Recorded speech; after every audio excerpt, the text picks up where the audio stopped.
I'm so glad you're with us on the Clark Howard Show, where it's about you learning ways to save more and spend less. And don't let anybody ever rip you off. Speaking of rip-offs, I'm going to talk about frequent flyer miles. What a rip-off they're becoming. It's today's Clark-rageous moment. You'll hear it in just 20 minutes.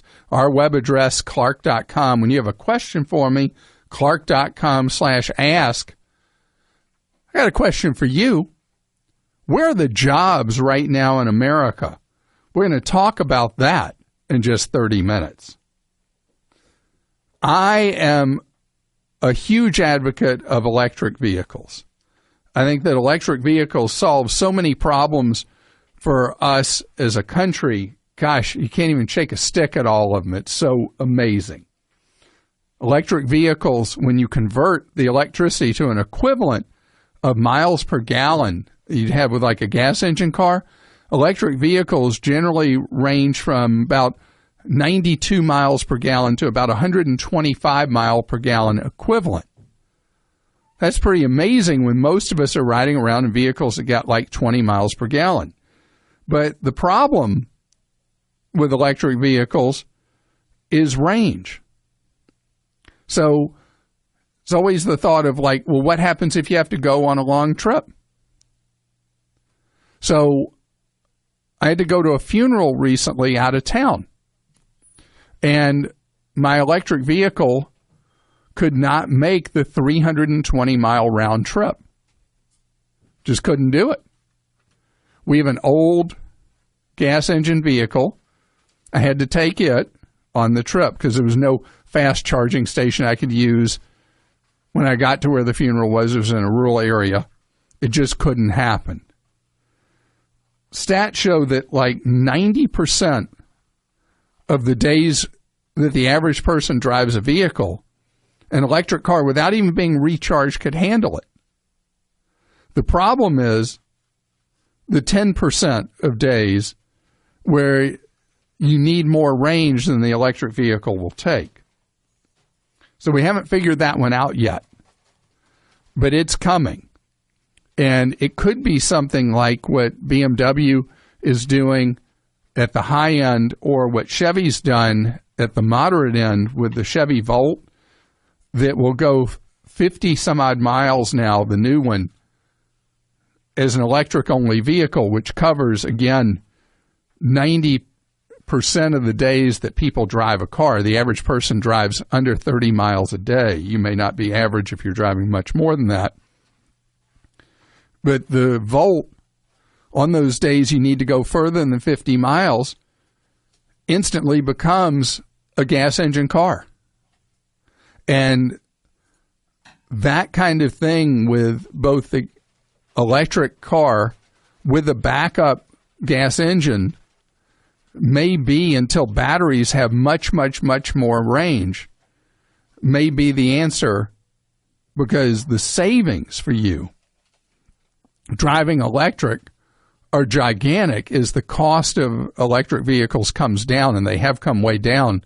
The spread between the cost of an electric vehicle and a gas vehicle have come down significantly. But the best deal of all in the marketplace is if you have a moderate commute, look at buying a used Nissan Leaf. Leafs have collapsed in value as a used vehicle. You can buy one now for $7,000 to $10,000 used without a lot of miles on the odometer. And then it's not like trying to decide, is this a smart thing for your wallet or not? It just saves you money like from the get-go because it costs almost nothing to run. And maybe your older gas engine car you were trying to decide whether to get rid of, you have it for those 10% of days that you need more range. And you live your daily life with the Leaf. Paula is with us. Hi, Paula. How are you? Well, I'm kind of livid right now. Why are you livid?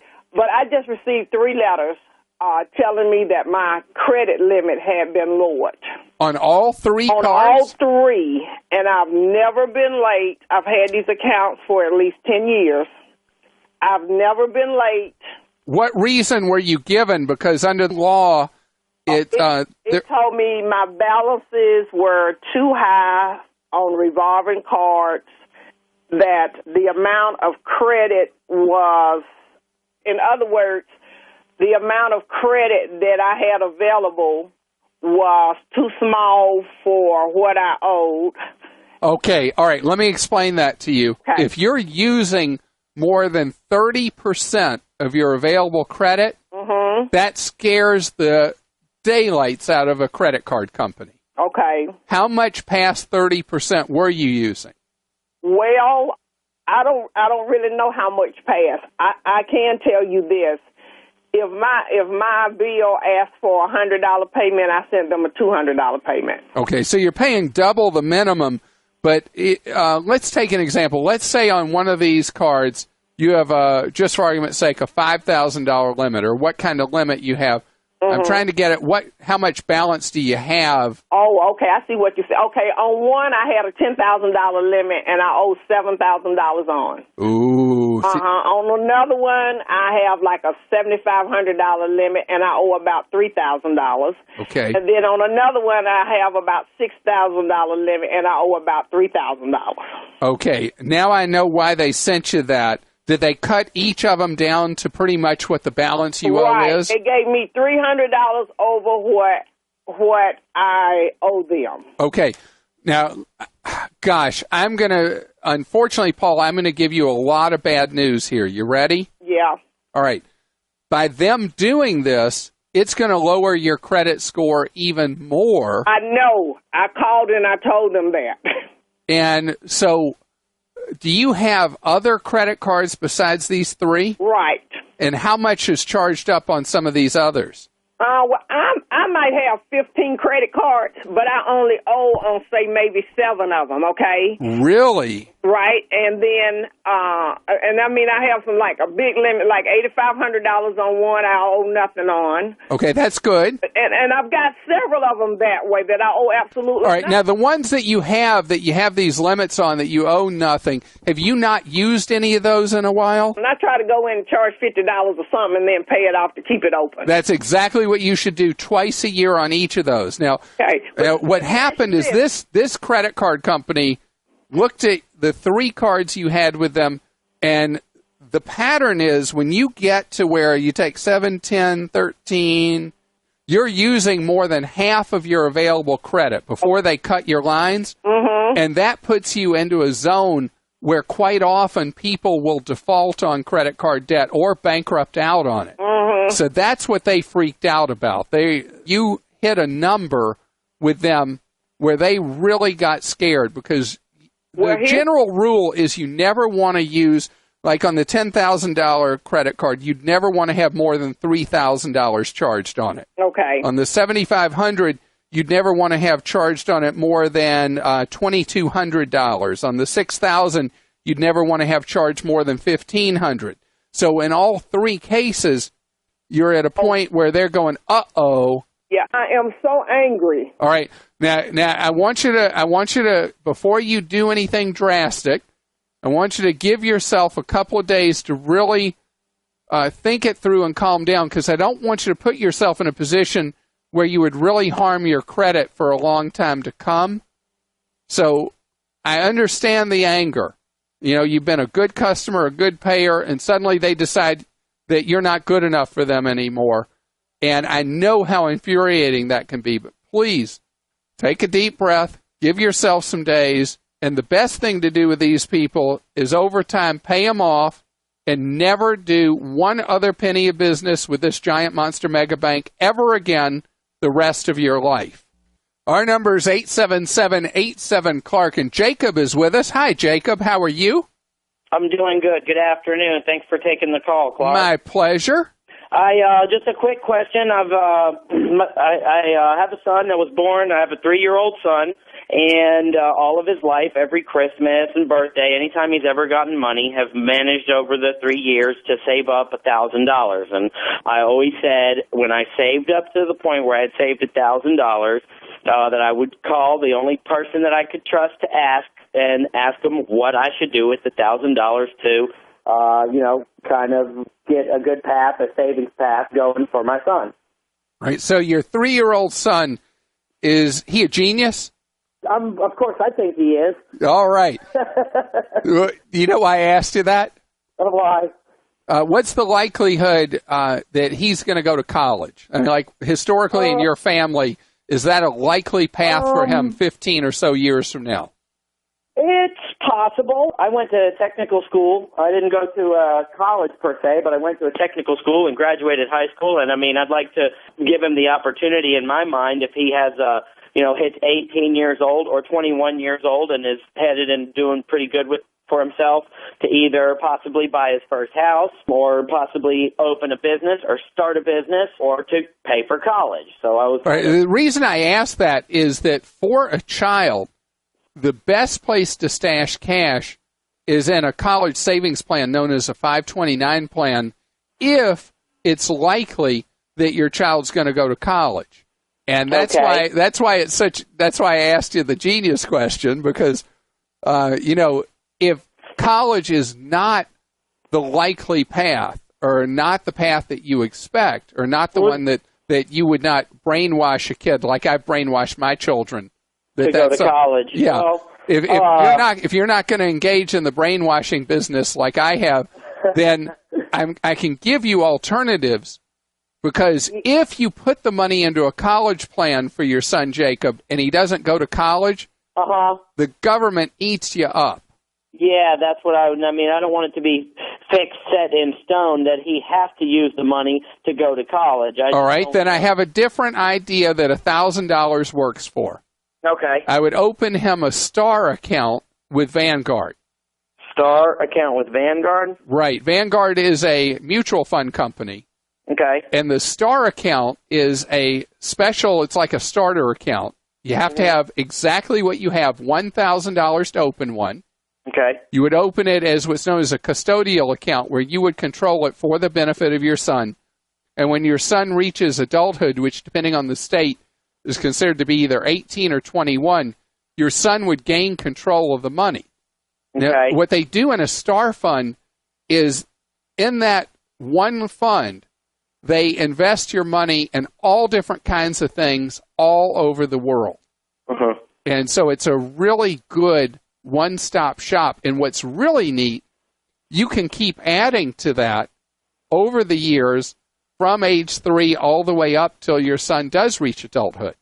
Okay. Is that something that would be like guaranteed to him? And as me being the custodial, I would have, at the time when he turns 18 or 21 years old, it becomes his money.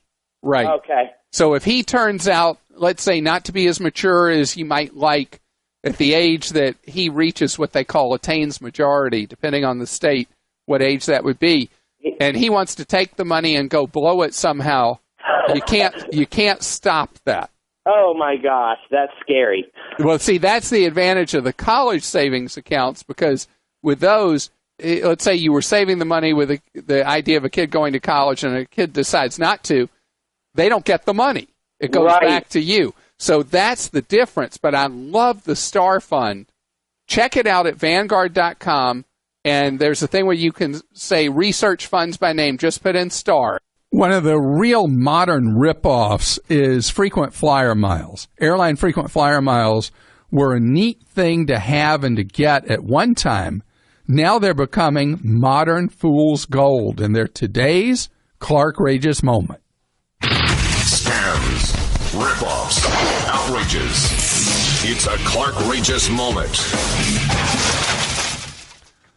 Frequent flyer miles are becoming less and less useful because airlines keep raising the points you need to redeem for a trip. Delta no longer even prints a schedule showing how many points it takes to go each place because they raise and lower it as they wish, making those miles in your account steadily worth less. And then on top of it, the insult to the injury of having to have more points is junk fees that are piling on top of junk fees. As airlines are now unbundling costs and saying, oh, well, we're imposing a fuel surcharge on that trip, so you have to pay for it. Or, oh, you don't have status with us, so redeeming a free ticket is going to cost you $60. Or you're going to have to pay these impact fees for redeeming a ticket or whatever it's called, carrier fees, whatever. And now on an international ticket, this is going to stun you.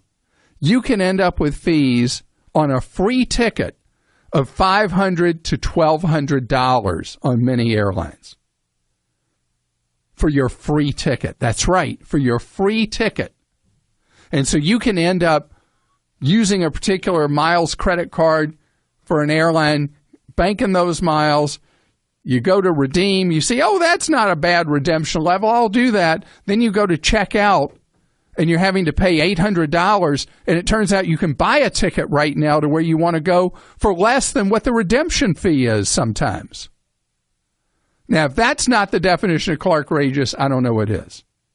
The key for you, unless you fly one particular airline for business, hopefully that's being paid for by some company that doesn't care what you're spending, they're paying for your tickets, getting miles on that airline, getting special privilege boarding and all that, going to their lounges, that would be worth it. Other than that, do not waste the time and effort with an airline mileage card, because for the most part, they're a joke on Delta, American, and United. If you look at some of the other airlines, JetBlue has a great frequent flyer program. Southwest is okay. There are some out there that are still worth being part of, like Alaska. But with the big three, don't bother. Rocket Mortgage by Quicken Loans proudly supports this podcast. Rocket Mortgage brings the mortgage approval process into the 21st century. It's fast, powerful, and completely online. You see, Rocket Mortgage has taken all the complicated, time-consuming parts of applying for a mortgage out of the equation. Hate searching through stacks of old files and paperwork? Well, with Rocket Mortgage, you can easily share your bank statements and pay stubs at the touch of a button. It helps you get approved in minutes for a custom mortgage solution that's been tailored to your unique financial situation. Even better, with Rocket Mortgage, you can do all of this on your phone or tablet. It's a quick online process that you can manage from the convenience of your couch. So if you're looking to refinance your mortgage or buy a home, check out Rocket Mortgage today at quickenloans.com/save. That's quickenloans.com/SAVE.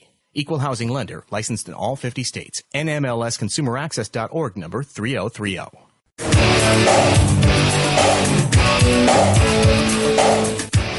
I'm so glad you're with us on the Clark Howard Show, where it's about you learning ways to keep more of what you make. In honor of Labor Day, wouldn't it be great if you could make more money so you have more to keep? Our web address, clark.com. When you have a question, clark.com/ask. So that rhetorical thing I was just asking, wouldn't it be great if you could have a job that paid you more so you have more to look at, that you'd be able to figure out how to keep more of it working for you for the future? The reality is the job market has shifted enough, and job categories where people have begged for work have now completely reversed, and the employers are begging for workers. Think of construction as an example. Talk to anybody in the construction business, and they are just dying for more workers. I talked recently about how home renovation is at an all-time peak in the U.S. housing market, and the only thing holding things up is finding enough workers. I was talking with a contractor just in the last couple of weeks who was talking about how much work he's having to turn away right now because he can't find enough workers to do the work. Throughout our economy, there's opportunities we haven't seen in at least 10 years. And if you are being underpaid by your estimation for what you do, this is the time for you to go shop yourself in the marketplace. Do you know that the U.S. economy never stops doing what they call the job churn? You'll hear a report, if you pay attention to any of the economic news, where they'll say initial claims for unemployment this week were 200 and something thousand, whatever. And where we are right now is, yeah, there are people who in an economy as diverse as ours, there are people always getting laid off, companies always failing. That's just part of the cycle. At the same time, that's not reported is there may be a couple 100,000 people getting laid off. At the same time, maybe 300,000 are getting hired somewhere. There are people who are choosing to leave a job they're in and going to look somewhere else. The key is that when I think about when people were asking me 8 years ago, where am I going to find a job available?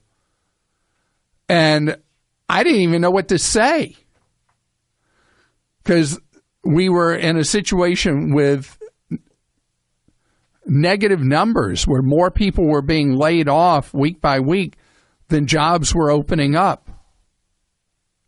A lot of employers not hiring anybody. It's totally reversed now.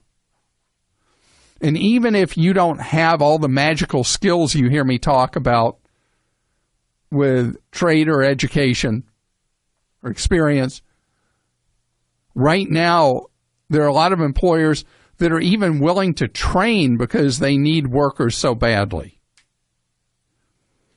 Don't sell yourself short. Use the market right now to your advantage and get more opportunity for yourself. Heidi's with us on the Clark Howard Show. Heidi, how are you doing? I'm doing fine. Hi, Clark.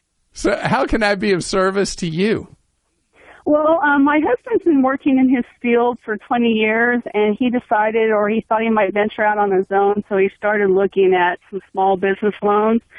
And he went to the internet, which is probably his first mistake, but anyway, he came up with he got three options. He had three interests, and one of them was a line of credit, which offered him $83,000 with zero interest for the first year, but the fees were $6,000.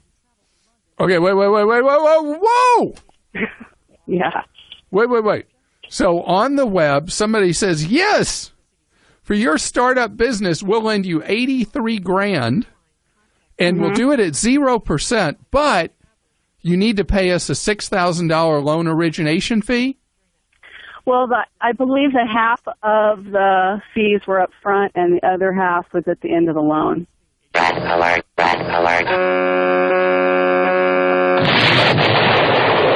Heidi, the chance that that's not bogus is like 1 in a million.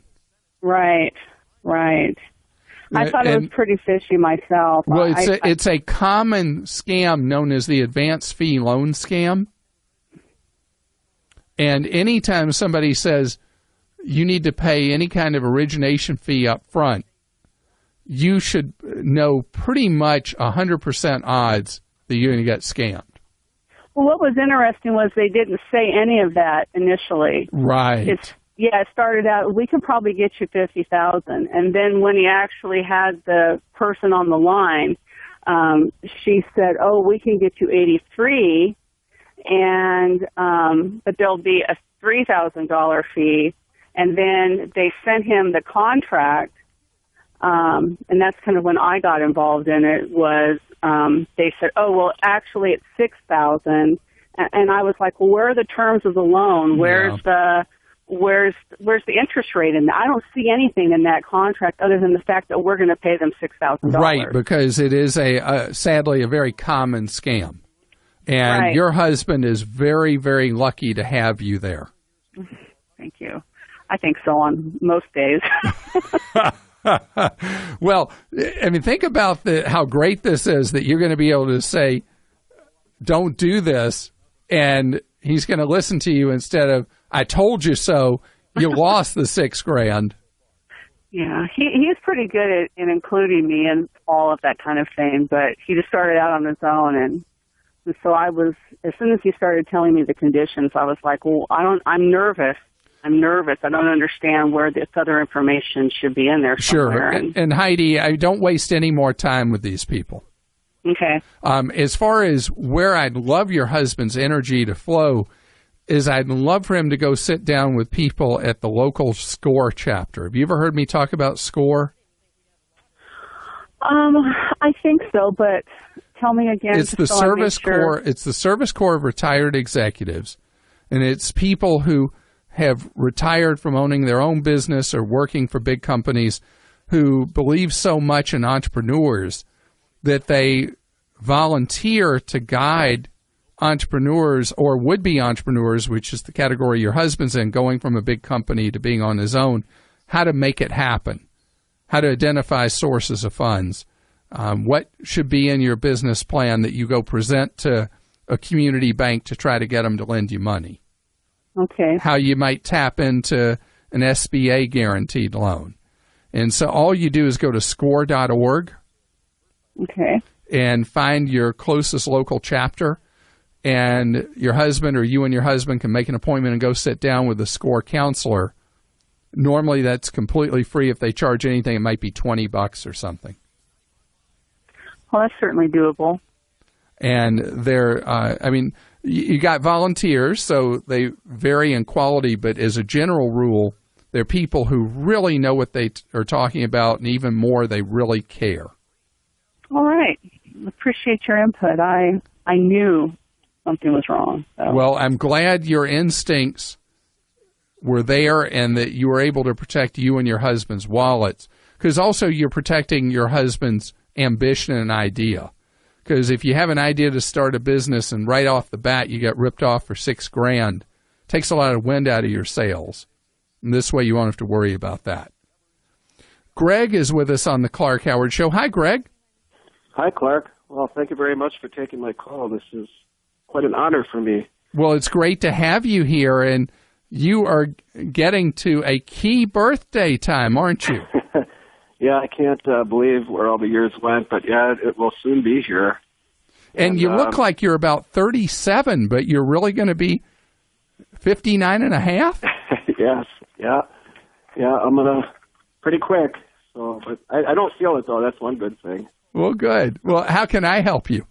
Well, I have a $1,000 matched 401k through my employer, and my investment mix is at 65% stocks and 35% bonds. And I also have an accrued retirement benefit of $1,500 that'll be payable at 65. And $1,500 a month? Yes. Great. Yeah, we're pretty lucky. I work for a very good company. So you'll have the $1,500 a month, and then will you also have Social Security? Yeah, hopefully. That's great. Yeah. So yeah, I think. And then you'll have the money in your 401k to boot. Yeah. Great news. And I'm single, and but considering my age and the condition of the markets now, I'm wondering about the targeted retirement 2020 fund that my plan offers. If that might be a good thing for me. I like that. I like that because it steadily gets more conservative. It would take you more conservative than you are at 65-35 right now. Right. And it would get progressively more conservative. You don't need to be overwhelmingly conservative because you're going to have that pension that is a huge benefit to you, and not that many people have those anymore. Yeah, I'm very, very fortunate. I'm thinking I'm going to do that, put my funds in there. But also at this 59.5-year age, I have the option of the rolling, a portion of the balance over. I don't see any advantage. Pardon me? I don't see any advantage to that. Okay. Especially if your 401k is you're not paying commissions. It's hopefully a low-cost provider. It's already there. It's simplified because you just have your money in there, and you're still working. Yes, I plan to work till I'm 65. I would leave it be. Okay. And let the target retirement fund gradually change your mix, and keep going as you're going with your employer 401k. Yeah. Okay. Yeah, that sounds like what I would like to do. I have been talking to some financial advisors, and I'll tell you, there's no shortage of products out there they want to sell you. Oh, yeah, and their emphasis is always going to be, move the money out, move the money out, move the money out. Why? Because that's how they get commissions, by selling you something, leave it as it is. When you have a question for me on the Clark Howard Show, go to clark.com/ask. Christian is with us. You want to talk about some fraud going on. What happened with you, Christian?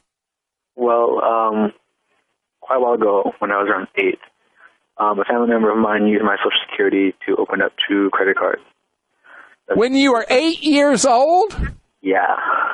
Yes. How did you have good enough credit at 8 that someone wouldn't have been turned down?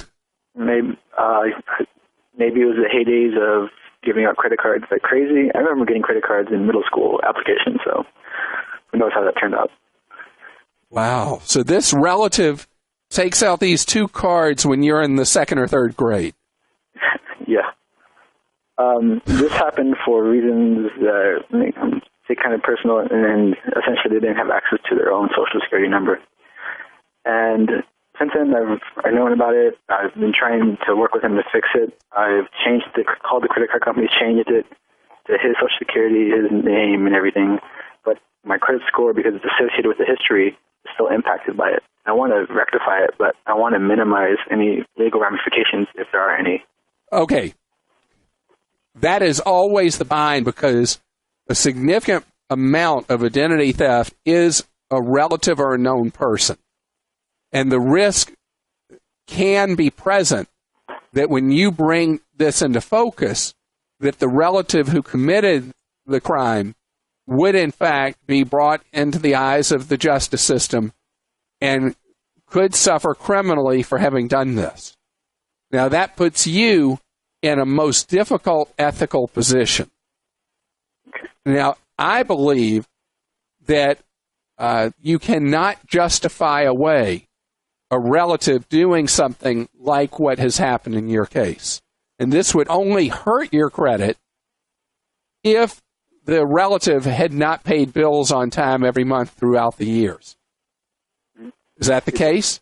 Yes. So not only, I'm trying to help you get past this ethical thing or see it in a different way, because not only did someone betray the innocence of an 8-year-old, but then in turn didn't even handle the credit responsibly, and now you as an adult suffer with your credit record looking terrible because of what this relative did. So I think if it were me, and this is a decision you have to make, you should proceed on a path that you challenge this with the credit bureaus, and in turn you would also challenge with the credit card companies, and you say, think about it. I was 8 years old when supposedly this account was opened. There is no way that this was my account or I was using it in elementary school.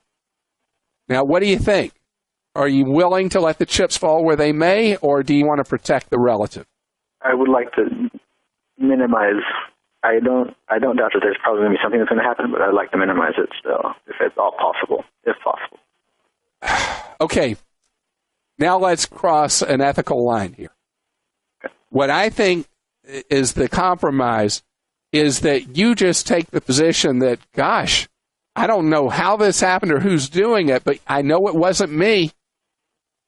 You don't have to play Perry Mason and say, it was this person. All you have to do, was that too dated a reference to say Perry Mason to you? I get it. Okay. All right.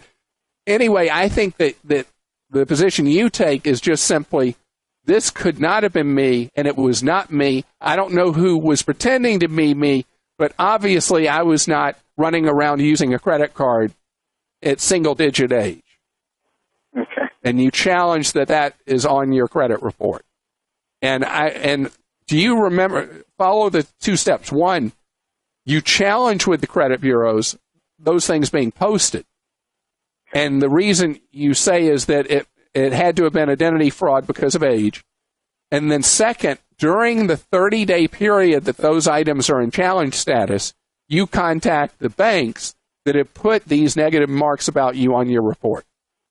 Now, I want to hear back from you, if you don't mind, Christian, because this is something of high interest to me because of how often I do hear calls about a relative stealing the identity of another. I'd like to hear how it plays out. Okay, be sure to do that. Okay, and good luck. And are you on good speaking terms with this relative? Very. Okay. That makes it more difficult, doesn't it? Yeah, it does. All right. It's not your fault that they committed a criminal act. You know, there's something about TrueCar that a lot of people don't even know.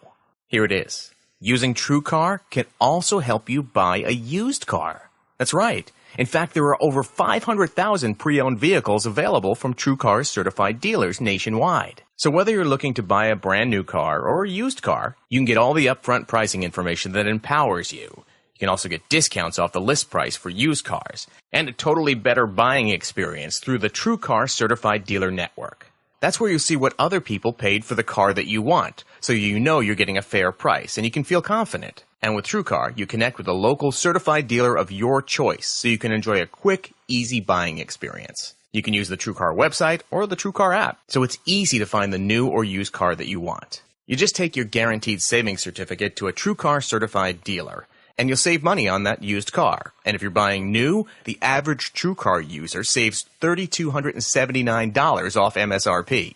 Over 2 million people have already bought their cars through the TrueCar certified dealer network. So if you're ready to buy a new or used car, visit TrueCar.com or take it with you by downloading the TrueCar app and enjoy a better car buying experience. Some features are not available in all states.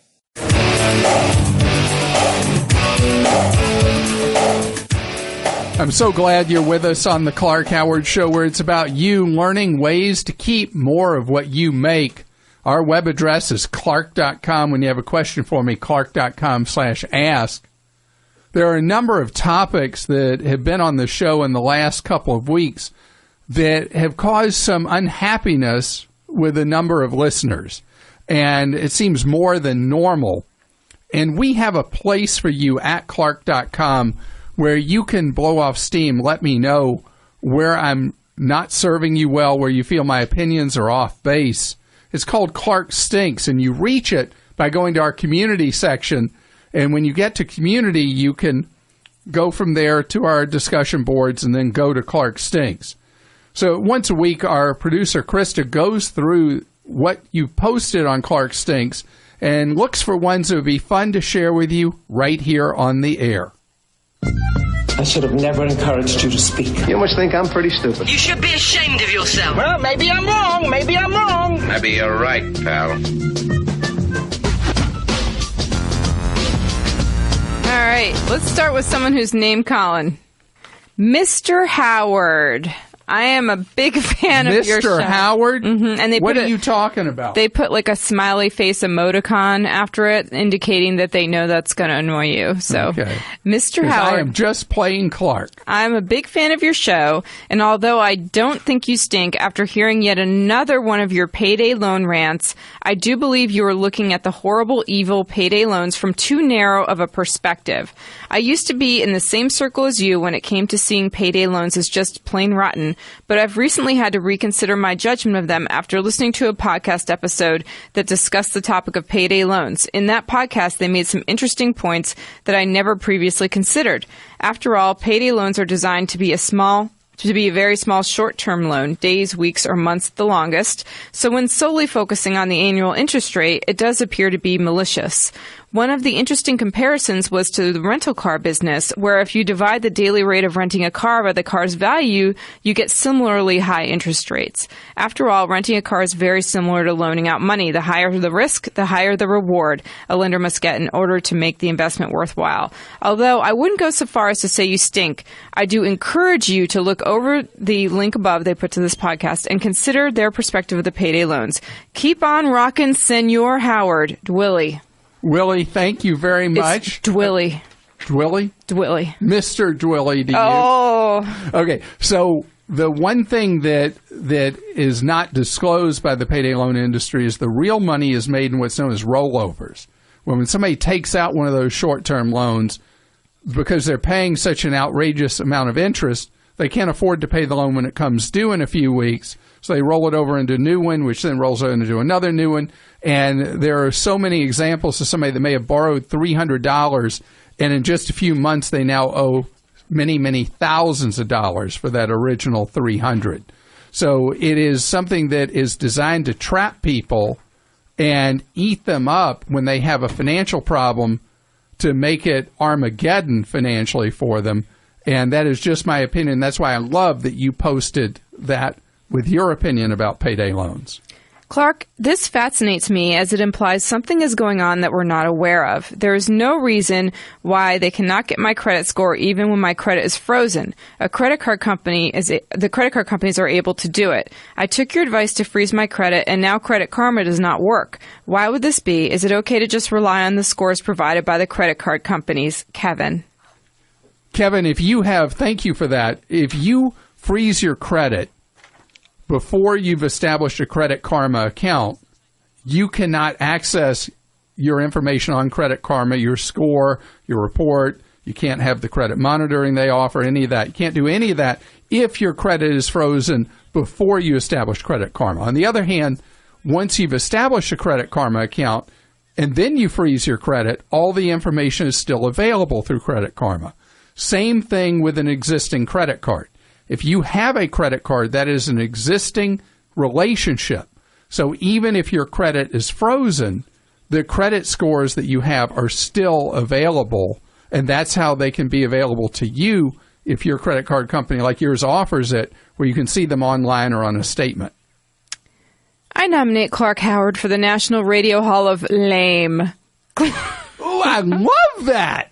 Clark advised a young mega saver to prepare for early retirement through a mix of after-tax accounts and a Roth account, which is the most tax-inefficient approach imaginable. A mega saver in the caller's position should place as much money as possible into tax-advantaged accounts, saving only enough in after-tax accounts for 5 years of living expenses. Upon retirement, you can convert 1 year of tax-advantaged savings to a Roth account, which would be accessible after 5 years. By converting 1 year of living expenses every year, you would set up what is known as a Roth ladder. This approach allows the mega saver to spread their earned income over a longer time period, which significantly reduces the effective tax rate. That is a very clever idea, and one that I did not address on the air because of the time available. But yes, there is a strategy for someone if you're really focused on retiring in your 40s, where if you have a pre-tax 401k or whatever at work, you can put money into it and then steadily move it over into a Roth in retirement, paying the tax on it each year. You talk about the 5-year rule. Again, that would limit you to only pulling out your earnings, your contributions. You could not withdraw your earnings, and in either case, you have to wait 5 years to pull out your contributions. So it gets pretty esoteric, and that's why, for brevity in the show, I didn't talk about that strategy. Another Roth one. The IRS did not tell us before allowing the non-deductible Roth that when you convert, you must do a calculation, including other IRAs, that results in a tax to do the conversion. Clark, you might want to mention this and have taxpayers consult a professional before doing a non-deductible contribution. That is a great suggestion because I do talk about the difficulties of doing the non-deductible IRA and then moving the money over to make it Roth money. And there are times that again, because of brevity, I don't talk about the fact that you have any pre-existing IRA, the rules that require that all that money be considered in the moving of money to a Roth. Sorry, Clark, you gave some stinky advice, and it has been bugging me since I heard it. There was a caller who was going on the road in an RV or trailer/fifth wheel, and he absolutely had to have reliable Wi-Fi so he could conduct his business. He was asking your advice about portable Wi-Fi hotspots, and you responded. However, you couldn't just leave it there. No. You had to tell him that most companies have reliable Wi-Fi. Campsites, have reliable Wi-Fi these days. You should stick to what you know. As someone who has stayed in campgrounds from Arizona to Boston and Seattle, yes, most campgrounds have Wi-Fi, but the caller will be sorely disappointed if he is expecting to reliably be able to use it. Some parks are better than others, and sometimes going to the office/lounge area gets decent service, but at the campsite, the connection is more often than not spotty, extremely slow, to the point it can literally take hours to get email, to say nothing of trying to download an attachment or send something. I would advise the caller to bring his own, using his cell phone or one of the devices available at places like Walmart, and consider it a bonus if a park Wi-Fi were actually good enough that he could use it. I appreciate that post. And yes, the poster is right. I don't spend time at RV parks. I was relying upon what a friend has told me, but thinking about the friend involved and the fancy vehicle that he travels with his wife and the fancy RV parks he goes to, that it's probably like grading on a curve. It's probably a different experience what Wi-Fi is available. So I stand guilty as charged to that post. Mr. Howard, another one. Oh, what is this? I have some bones to pick with you, sir. Oh, another man. talk show host. Sir, too? Another talk show host said something that rocked my financial world the other day. According to him, debit cards share the same protections as credit cards, according to Visa and MasterCard's terms of service. If this is true, I've been led astray by a false prophet. You routinely tell your followers not to use debit cards because they do not share the same protections as credit cards. Please say it isn't so. Tell me he is spreading debit card propaganda. Help me, Clark Howard. You're my only hope. Brandon in L.A. Brandon, I'm sorry to tell you, but the other talk show host is misinformed. Debit cards do not carry the same protection under law as a credit card.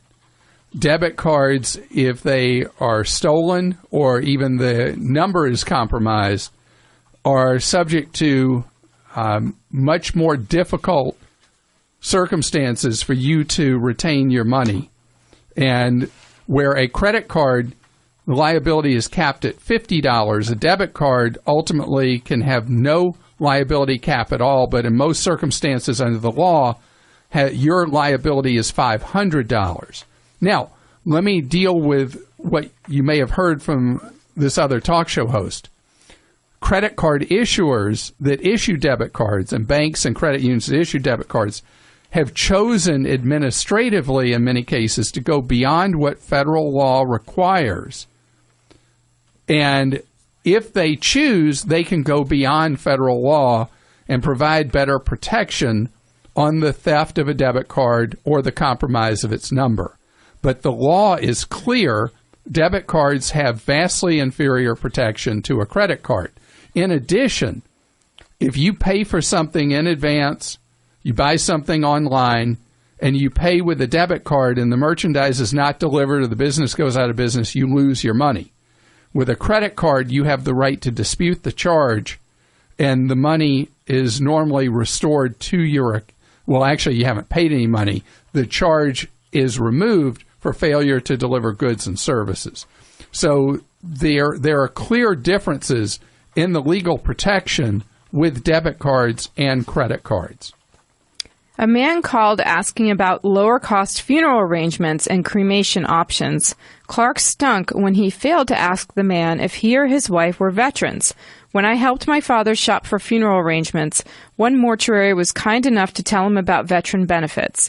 My mother and father are now buried in a national cemetery. It's in an area my mother loved, and my dad was honored that he would and was given such respect for his service to our country. He was given a military graveside service, and they were buried for free.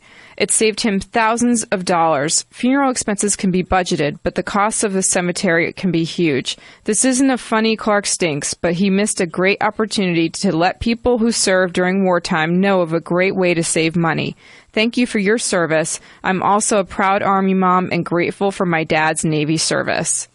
Thank you so much, proud Army mom. And I must tell you, I am embarrassed that I didn't think about that and don't speak to that, because I have been to so many funerals at veteran cemeteries.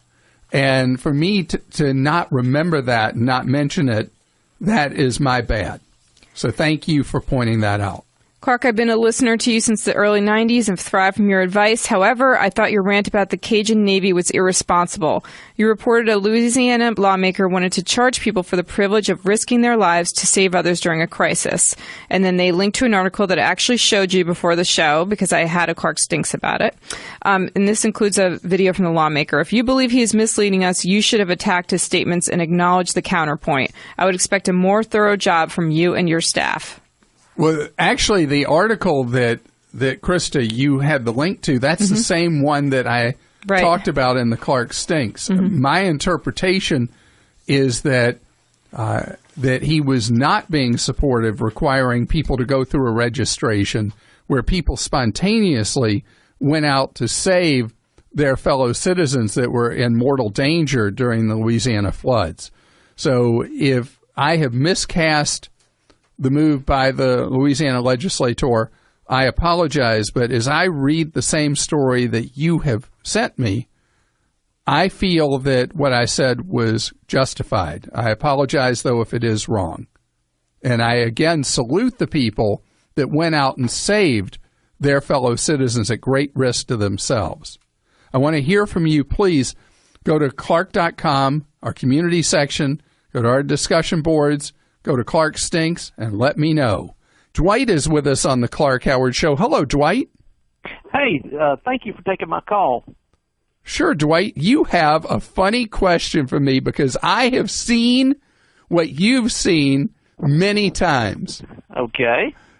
Share with your fellow listener what you've seen, and you're like, whoa.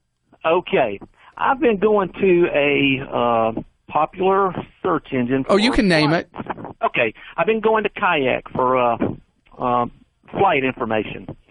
And I keep seeing, especially European destinations, certain Russian airline that keeps popping up. And the rates are always like 20 to 30% cheaper than all the carriers that you're familiar with. And it struck me as this is almost sounds too good to be true. Now, the downside of it to me is that the flights are longer and it looks like everything goes through Moscow. But what I was calling you is this a reliable and safe airline, and with current events and the likelihood of political situation being where there might be embargoes or whatever. I don't think that's going to happen. We have way too much going on right now with Russia that level of sanctions where we start banning Aeroflot or sale of their tickets or whatever, we're a long way from anything like that. Now, okay. Aeroflot used to be an airline that was, the jokes about it were unreal. And the jokes were not funny because a lot of what people would say was true. But they are an airline now that people have an experience with that's not really any worse than with the run-of-the-mill international airline. So they're not one of the great elite airlines in the world, but they're not a garbage airline anymore either. Is this an airline that you would fly? Yeah, I've seen some of the very, very cheap fares from Aeroflot, and the reason I have not flown them is because the flights on them seem to take forever and a day. Right. So for me, that's the deal killer, is that that having to take, let's say, 30 hours for a 12-hour flight, including a connection, that's more than I'm willing to put up with. But as far as feeling safe, unsafe, or whatever, Aeroflot, there are some internal airlines in Russia, different story. Aeroflot should be A-OK. Stay tuned for 60 seconds of AP News headlines right after this podcast.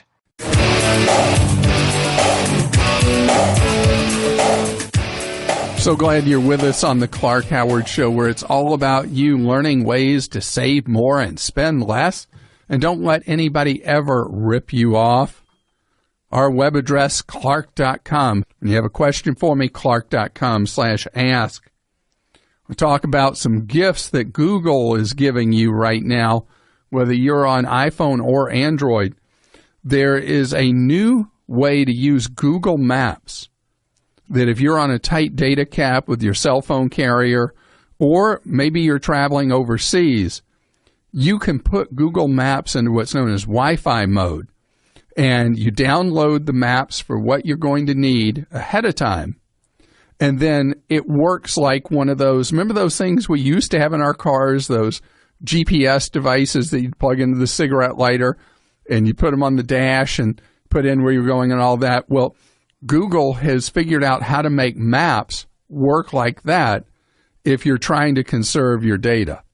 So it's very, very easy to use Google Maps Wi-Fi only, and it's wonderful if you do happen to travel overseas, especially if you're in a walking city, because Google Maps will allow you to go into walking mode, and you put in where you're trying to go to, and it'll walk you right there, turn by turn, real time, even without that data connection.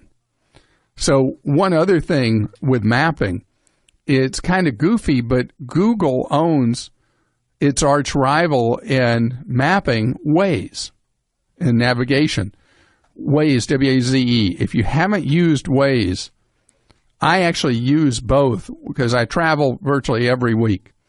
And I was in Ohio recently, and I was driving from Columbus to Dayton, and there was a traffic problem on the road, and Waze had me get off on a rural farm route. And I'm like, where in the world am I? And what am I supposed to do from here?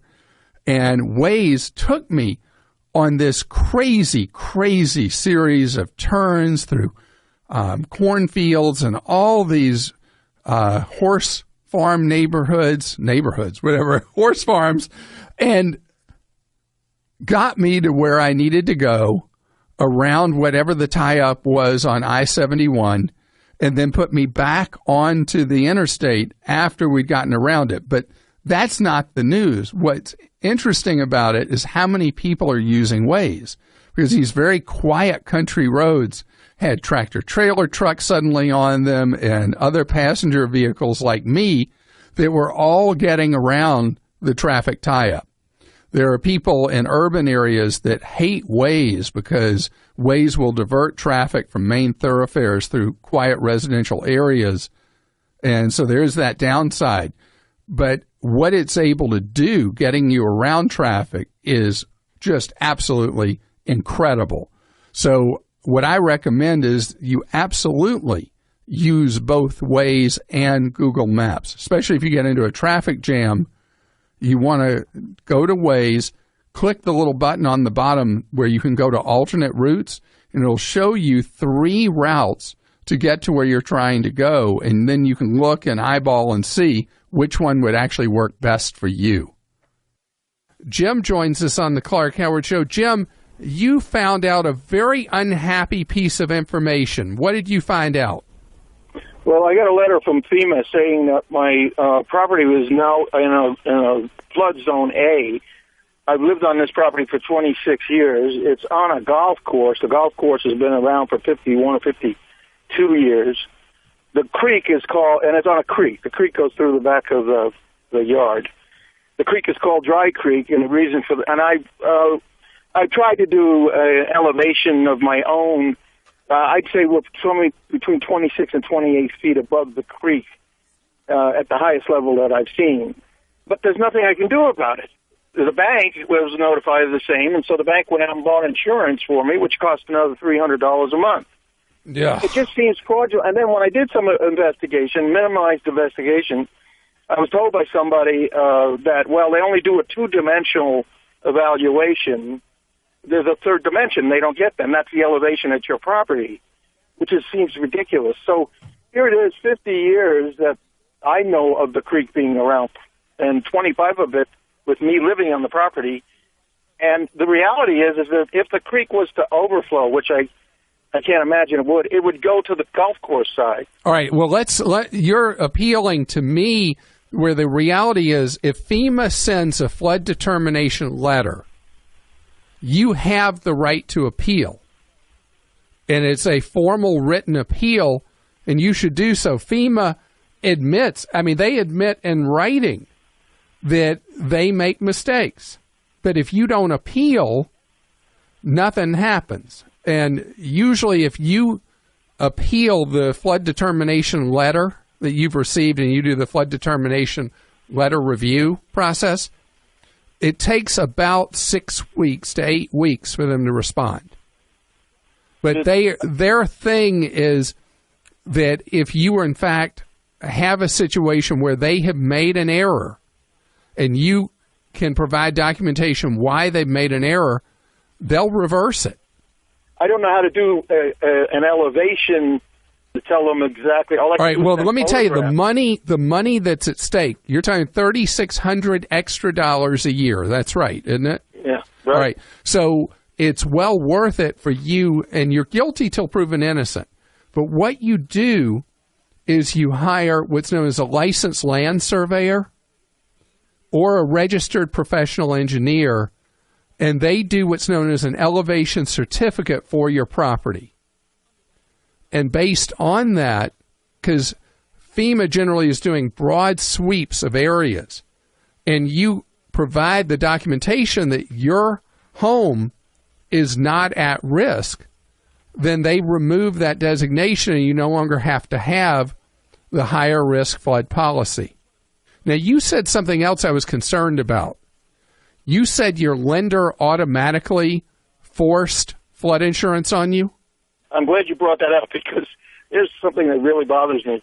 They sent me a letter, and I just hadn't had the time to do anything about it. It's the first time I've ever had this kind of situation with FEMA. But ultimately, it turned around where the bank bought the insurance. When I called the bank to find out, because I never got a policy, I never got a declaration. Usually when I buy insurance for my house or for my car or something, a declaration comes along. Something comes along that says, hey, listen, here's how you're insured. Here's who you're insured with, and here's how it works. Let me tell you something. That is part of a big national scandal.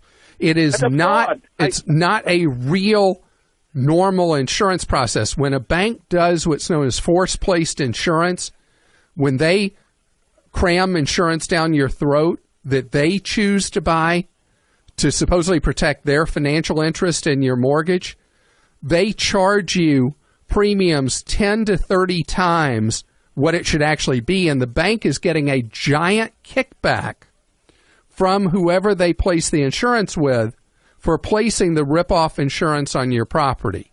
You never, ever want the bank to buy insurance supposedly on your behalf because they buy garbage insurance and charge premiums many, many, many, many times what it would be otherwise. You have got to become very active in this. The only person who can advocate for you, Jim, is you, Jim. You got to get your arms around this. I did call the bank because I had all of these questions. They gave me the name of an insurance company in Dallas, Texas. I called them. They said, well, no, we no longer service that bank. You got to be kidding me. What is this? Well, I'm telling you, it is a national scandal, and it is criminal behavior or potentially criminal behavior on the part of the banks ripping people off with, again, it's called force-placed insurance. You have a lot you got to get going. You sit on your rights, Jim, you lose them. The right way to do this is you buy your own flood insurance policy, provide proof to the bank that you have it. They then have to stop ripping you off at 10 to 30 times the premium. And then if you win your appeal with FEMA, you then have some portion of that policy refunded to you. Paul is with us. Hello, Paul. How are you? Hey, Clark. Thanks so much for getting my call. Sure. I'm glad to finally be able to ask this question. So my family has accumulated approximately, let's say, $50,000 in credit card debt over the last few years among different carriers.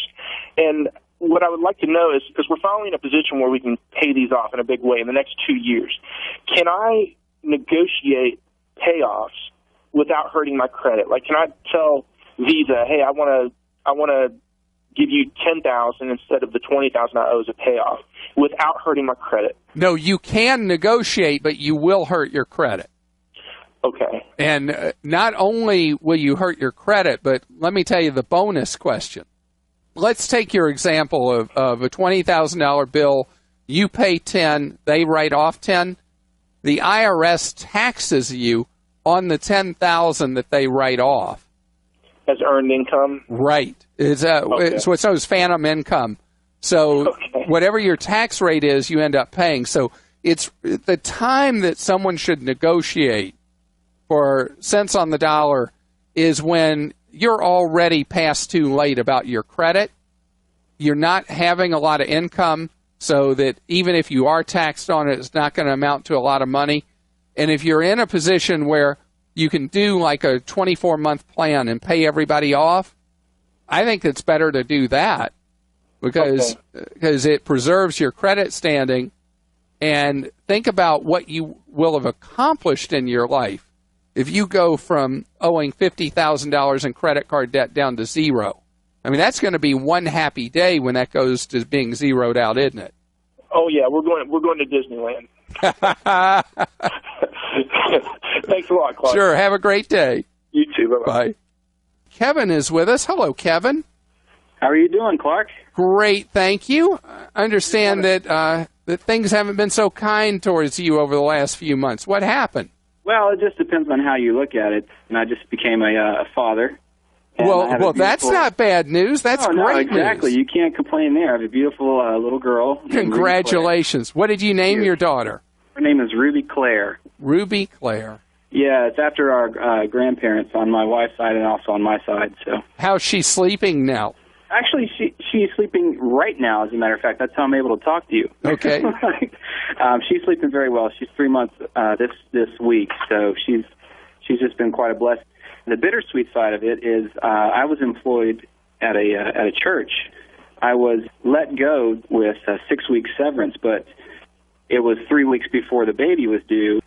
So my question was, friends who had also been laid off had informed me that because I was working for a nonprofit that I would be ineligible for unemployment benefits. And that was my first question. Actually. No, I've never heard that before. Really? I don't know why. I assume that the church was paying into the state unemployment compensation fund. That's what I was told, that they had not paid into that, so I was therefore not eligible because. Have you been to your State Department of Labor to apply? No, but see, that's where I didn't bother because several people that I was friends with that were also employed at the church had been laid off before me, and they tried to apply, and they were ineligible. And they said they were ineligible, and what they were told was because that it was, my understanding at least, was because it was for a church that, and as a nonprofit, they had not elected to pay into the unemployment benefits. I just wanted to call in to clarify that. You're teaching me something. Krista, though, says your friends are right. She's been looking, and Krista, churches are exempt from unemployment compensation under separation of church and state? Yes, I have I'll bring you in the paperwork. Okay. So, Kevin, you taught me something today. Wow. So well, it would not be nonprofits, but there are certain things churches don't have to do because of separation of church and state. Okay. And being a participant in unemployment compensation, I guess, is one of those things. Well, it's funny because my job has literally become Mr. Mom, which has been so funny because while on hold, I'm doing laundry and taking care of things around the house, It's just been it's been quite the adventure. Well, and you sound like such a positive, upbeat person. And the reality is you're having an experience that most dads don't get to have, being with a young infant. Yeah, exactly. And it's something that I never thought I never thought I would be in this position because my wife and I, of course, had always anticipated in the future perhaps she could stay home and be with the kids, et cetera, and I would be the breadwinner. But that's the exact opposite, and like you said, because of the education. But even the schools are on like a hiring freeze right now with many teachers that are leaving on maternity leave and so forth aren't coming back, and they're not being replaced, and classroom sizes are going up, and the teachers are having to buckle down and really take on more work, et cetera. Well, let me read this to you. People in the employ of a church or an organization which is operated primarily for religious purposes and which is operated, supervised, controlled, or principally supported by a church are exempt from state unemployment laws. Okay. So your friends are right, and every day I learn something else, Kevin. Steve is with us on the Clark Howard Show. Steve, Carnival ruined your vacation. Well, I'm not sure yet, Clark. I appreciate you taking my call. My wife and I had booked a cruise in Europe. We booked it for later this month. We booked it months ago. And 2 weeks ago, we got a letter saying they had canceled the cruise because the ship is going to be in dry dock longer than expected, but they would reimburse non-refundable transportation costs. So we sent them copies of our non-refundable airline tickets expecting reimbursement, and we decided we would use those tickets anyway and take an alternative trip in Europe at the time, which cost more. But then today I get an email from Carnival saying that they checked with our airline, the tickets haven't been canceled, and we should cancel and then submit that information to them for a possible reimbursement. And that is true. You cannot double dip. So you can have Carnival refund your tickets, eat the tickets, and I don't know if Carnival behind the scenes has worked out some kind of deal with the airlines where the airlines get to pocket part of the money and Carnival eats the rest or whatever, but you would have to forfeit those tickets in order to receive that reimbursement. Now, if you then want to book a different trip, book other tickets to Europe, book tickets to Asia, South America, whatever you want to do, you're free to do that. But if you use the tickets that were already purchased and you still go on them and do an alternative vacation, they're not going to give you that money back. Even though they had nothing to do with the booking in the first place? Right. That they're absorbing the losses so that you're not, in theory, out of pocket. They're saying, hey, you didn't buy your tickets through us, but it's on us that your ship's not sailing. So whatever costs you've incurred that are for non-refundable things, we are going to eat those. Thanks for listening to the Clark Howard Podcast. Download new episodes every Monday through Friday at podcastone.com. That's podcastone.com. Stay tuned for the latest AP News headlines from Podcast One, right after this. When shopping for car insurance, consider this. Geico has been saving people money on car insurance for over 75 years. So if you're serious about savings, it's simple. Go to geico.com. After 75 years, they know how to save you money. AP Update. I'm Carlotta Bradley. Tropical storm Hermine is moving north up the East Coast. The storm hit Florida as a hurricane, but winds fell to tropical storm strength as it moved across the southeast. Florida Governor Rick Scott says now that the storm has passed his state, people need to resume the battle against Zika by removing places where mosquitoes can breed. It is incredibly important that everyone does their part to combat the Zika virus by dumping standing water, no matter how small. Charleston, South Carolina Mayor John Tecklenburg says the weather there could be a lot worse. We're really blessed today that we don't have a Category 2, 3, or higher hurricane, but we're taking this storm very seriously. North Carolina Governor Patrick McCrory said preparation is key. Our goal is to be over-prepared and underwhelmed when it comes to this storm. AP Update. I'm Carlotta Bradley.